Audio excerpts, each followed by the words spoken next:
Hello, Lad Lane Leopards.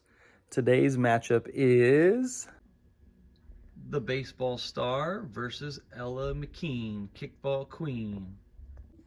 The Baseball Star, written by Fred G. Ehrig Jr., illustrated by Charles Micucci. Have you ever looked at the night sky and noticed that one star shines brighter than all the rest? From my bedroom window on certain nights, I can look out and see that star twinkling at me through the trees. One night, as my father tucked me in, I asked him why that star is so much brighter than the others. This is what he said. A long time ago, when I was a boy just a little bit older than you, I loved to play baseball more than anything else in the world. I was the captain of a team called the Andover All-Stars. We weren't very good at first, so every day we would practice and practice. Slowly but surely, we began to beat every team we played. As we won game after game, our crowds got larger and larger. We became the best team around, and we had so much fun that we hoped the summer would never end. One day, our coach got a letter in the mail. So you think you're good, huh? Why don't you play against the real best? We'll play you anytime, any place. The loser has to give the winner all their bats and gloves and balls. Killer McGrew and the Mudville Bad Guys. When the coach showed our team the letter, Bud jumped up and yelled, "Bring 'em on! We can beat anyone!" Sparky beat his fist into his mitt and said, "We're not afraid. No one is going to take our gloves away." Even Tiny put down his candy bar long enough to say, "Let's show them who's the best." Everyone looked at me, waiting for the final word. I held my bat up high and shouted, "Victory to the Andover All-Stars." We scheduled the game for our home field. Practically the whole town came to the ballpark that day. The Mudville Bad Guys were good, all right, but so were we. We made great catches and diving grabs. The score was tied 0-0 in the bottom of the ninth inning as our team came to bat. Their pitcher looked pretty tired. Sparky was up first. He hit a long fly ball deep to left field. The left fielder caught the ball before it sailed over the fence. 1 out. Then Tiny hit a screaming line drive. The shortstop dived to his left and grabbed the ball. 2 outs. Now it was my turn to hit, but before I could get to the plate, their pitcher was taken out of the game. The crowd buzzed, trying to figure out what was going on. Suddenly, a hush fell over the ballpark. Out of the dugout came the meanest, biggest, smelliest, ugliest looking creature you ever laid eyes on. Killer McGrew. His hair was matted and dirty, and as if it had never, ever been washed. He had more hair growing out of his ears and his nose, and boy, did he ever smell. The stench was so bad that everyone in the ballpark moved 5 steps backwards. He walked slowly to the pitcher's mound and looked toward the outfield. On the back of his uniform, for all to read, was the name Killer McGrew. Everyone in the ballpark gasped. He turned around slowly and faced me as I stood at the plate. Then Killer McGrew growled at me. His breath was so bad the umpire nearly fell over. My friends behind the backstop whispered, "P.U. McGrew." I crouched lower in the batter's box and held up my bat high. I tried to give Killer a mean and ugly stare. Then Killer kicked his leg up high and fired a fastball toward me. I saw nothing but a blur. "Strike one," the umpire yelled. Killer just smiled. He got ready again and blasted another pitch. This time, all I felt was a breeze as the ball sailed by me. "Strike two," called the umpire. Killer let out a loud cackle. I stepped out of the batter's box and searched through the faces in the stands. My teacher was there. My neighbors and their dog were there. My aunts and uncles and cousins were all there. Even my dentist was there. Everyone was clapping and cheering my name. I finally found Mom and Dad. Mom blew me a kiss. Dad gave me a thumbs up sign and smiled. I knew then that I could do it. I turned once again to face Killer. I waved my bat back and forth, waiting for one more chance. Killer McGrew's arm went back and the ball came toward me as if it had been shot from a cannon. I swung as hard as I could. My bat struck the ball with a loud, thunderous crack. The ball sailed high up into the sky. I ran to first base. My eyes followed the ball as it whizzed above the center fielder's head and zoomed right over the fence. I ran past second base and third base, then headed for home. My whole team was there to greet me as I stepped on home plate. Mom and Dad and all my friends were cheering and clapping. We had won the game. We had beaten the Mudville Bad Guys. We were the best. Suddenly, the entire ballpark became silent. Nobody moved. I looked around to see what was wrong. Tiny yelled, "Run! Let's get out of here!" Everyone began to scream. The ground began to shake. I turned around, and there I saw Killer McGrew headed straight toward me. I stood at home plate alone. I stared right back at Killer.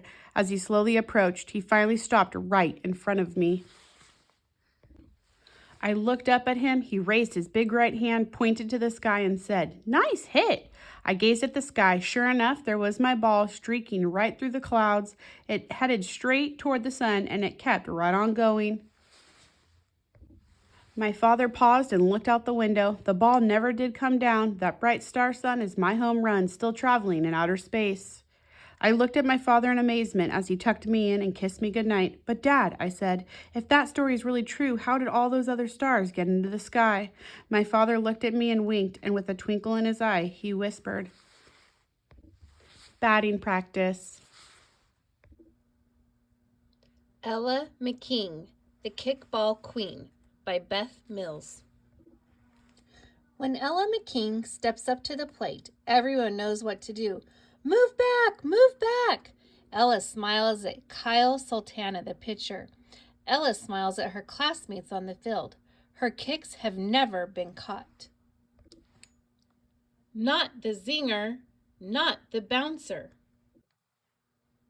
And definitely not the bomb. "Oh no," mutters Kyle as he winds up for his pitch. "Here it comes."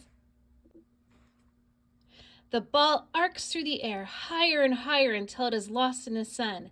The outfielders groan, "It's a home run for sure." But then, "I've got it! I've got it! I've got it!"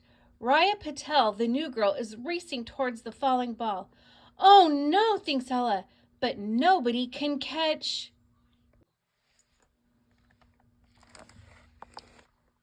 Whop! "Wow, what a great catch," yells Kyle. Everyone starts cheering, even Ella's own team. Ella's stomach drops to her feet. Her hands clench into fists. She feels a twisty, turny, terrible burning in her chest. Her cheeks get hot. Her eyes fill with tears. And... "No, that's not fair. That's my best kick.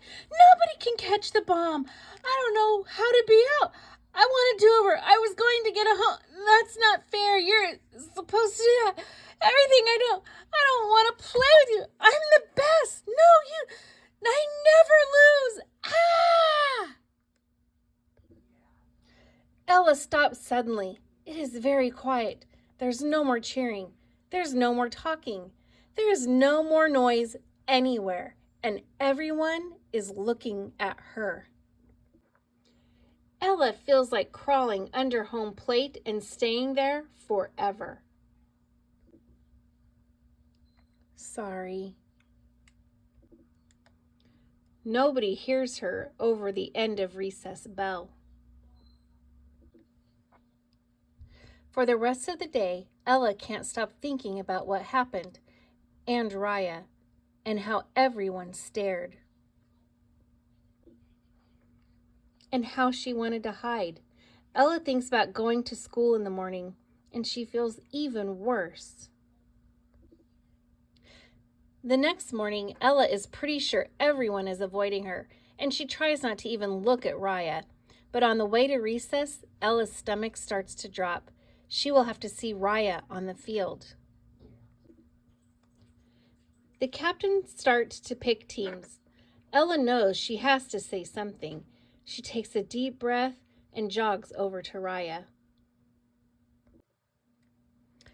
"Look, I'm sorry for yesterday. That catch was really good, but I'm the kickball queen here. Nobody's ever caught any of my kicks before." "Well, okay," says Raya, "but you should know I was the kickball queen at my old school. Definitely the best, and I can catch anything, so you better watch out." "Really?" replies Ella. "We'll see about that." Raya smiles and says, "Challenge accepted." At the top of the second inning, Raya catches the bouncer after only 2 bounces and tags Ella out as she rounds second.